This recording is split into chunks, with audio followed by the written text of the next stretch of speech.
தொடர்ச்சி 3.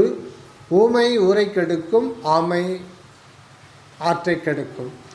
ஊமை எழுத்து என்னும் ஓமே நாமாகிய நித்திய ஜீவன் உயிர் ஆன்மா ஆகும். ஊமை எழுத்தினுள் ஆமை எழுத்து உண்டு என்றால் என்ன?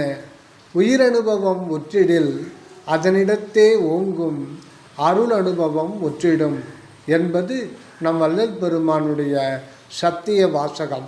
உயிரனுபவம் என்பது ஊமை எழுத்தாகிய ஆ உ இம் ஓம், அதாவது மனிதன் தனது தூல சுக்கும காரண சரீரங்கள் ஆகிய மூன்றும் ஒன்றாய் ஒரு வடிவாய் ஓங்கார வடிவினனாக விளங்குவதை அனுபவபூர்வமாக உணர்ந்து நிற்றல்தான் உயிர் அனுபவம்.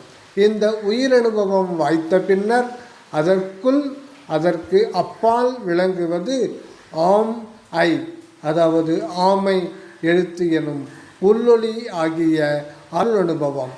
ஐ என்றால் கடவுள், ஆம் ஐ என்றால் கடவுள் அருள் அனுபவம் ஆகும் என்பது. Next Act 4.